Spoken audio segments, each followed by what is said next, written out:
Okay. Hello, everyone. Thanks for tuning into our podcast. And I am here with Jeff Chisum. Jeff is a top 1% loan originator in the US. He's also a nationwide lender specializing in 10% down loans for short-term rental home financing. Today, Jeff and I will discuss 10% down financing with Fannie Mae. Jeff, good to have you on my podcast. Yeah, thanks for having me, Arda. It's a pleasure.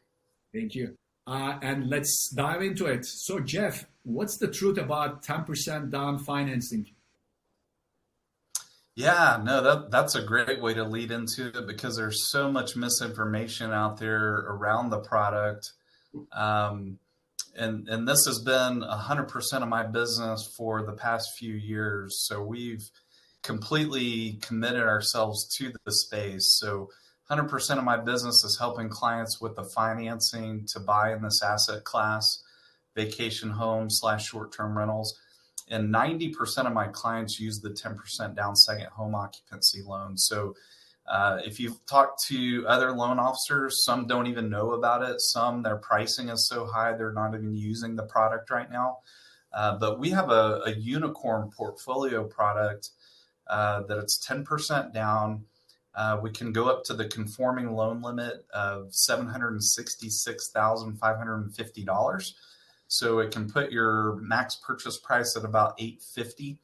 And then we have some opportunities to even increase that if that's of need. So we also do the debt service coverage ratio loan where we can go up to $2 million. But we want to concentrate today on the 10% down loan. So we can do that in all 50 states. That's going to be for a property that you plan on using from time to time, one unit, single family home or townhome. We can do condos, but they require 20% down because in these destination areas, they don't meet the requirements that Fannie and Freddie have set. So even though it's our portfolio product, we're using the guidelines that Fannie and Freddie go by on condos. So condos, you would need to plan on putting down 10%, but it's the same rates. But yeah, as long as you plan on occupying it from time to time, there's no specified amount of days that you have to use it, which is a piece of misinformation that's out there. There's no distance requirement from other real estate that you own. So that's a common bit of misinformation that we see out there.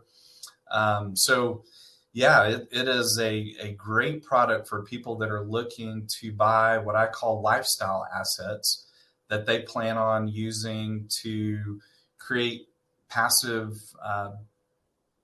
cash flow, have an appreciable asset, have tax benefits. I love the asset class, Arda. Yeah. No. This is great info. So I just want to focus on that. As far as I understand, you have the ability to do a piggyback second loan, right?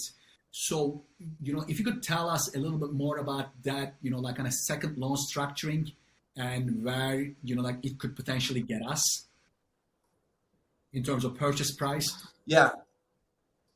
So North Point Bank, the bank that I originate for, has the ability to put an additional $250,000 loan onto that first mortgage at the conforming loan limit. So let me pull up the exact numbers here.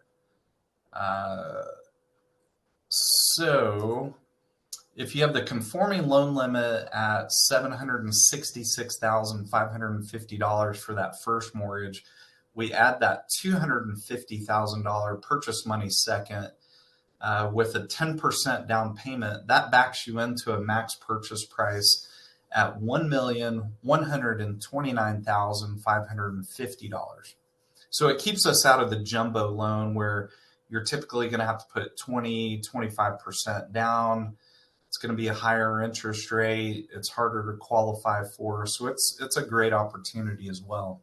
Yeah. It sounds like that's an incredibly good, like an opportunity, And then you mentioned, like the property types, but my question is, does it have to be a single unit or Fannie Mae, like kind of tend to likes, like kind of certain type of properties for this particular loan? Any, like kind of any kind of information you can share there? Yeah, so one unit, it's got to be a one unit, single family home or townhome. So, that's one of the areas that I see a lot when people are going through listings is sometimes a townhome will look like a condo will look like a townhome. So, as you're looking through listings, you want to pay attention to the listing description because you may think it's a condo, but it's actually a townhome. And, it would qualify for that 10% down second home occupancy loan. Mm-hmm. Understood. And one thing, like I would like to clarify, I mean, that's my understanding. Fannie Mae, like allow you to utilize the property as a short-term rental. There are no issues with that, right? Yeah, that's a great point. And the bottom line on the second home occupancy loan, which you were released from those occupancy requirements after 1 year. So if you wanted to turn it into more of a midterm rental or sign on a tenant, you could do that after the first year. But within that first year, you just can't lose the ability to occupy that property when you want to. So that kind of summarizes the second home occupancy rider. So you can put it on Airbnb, you can put it on Verbo, you can put it on HomeAway. And I've actually had to go through this with an underwriter where I sent them the fine print because there were some bookings that were transferring over on a sale. And they raised the question of, well, this sounds like an investment property. You're taking on rentals. Well, I showed that these were all through Airbnb, and their fine print says that they are a booking site for connecting property owners with guests, and they are not facilitating a legal lease agreement. So the bottom line is, within that first year, as long as you don't get into a contractual lease or a property management agreement that says that you have to make the property available for over half of the year, then you're good. Everything's good. Wow. Interesting. So one, like kind of follow-up question on that. After the, like the first year, the owner has the ability to turn the property into a long-term rental then? Yes. Yep. That's exactly right. And the other thing that comes along with that is you can transfer title into the name of an LLC without any fear of recourse that the due on sale clause would be executed because of the change in ownership. Wow. Okay. No, Jeff, thank you so much for dropping incredibly good knowledge bombs, like for our audience today. Much appreciated. And as always, if you like to learn more about short-term rentals, why you should invest in short-term rentals, check out our website, strtaxloophole.com.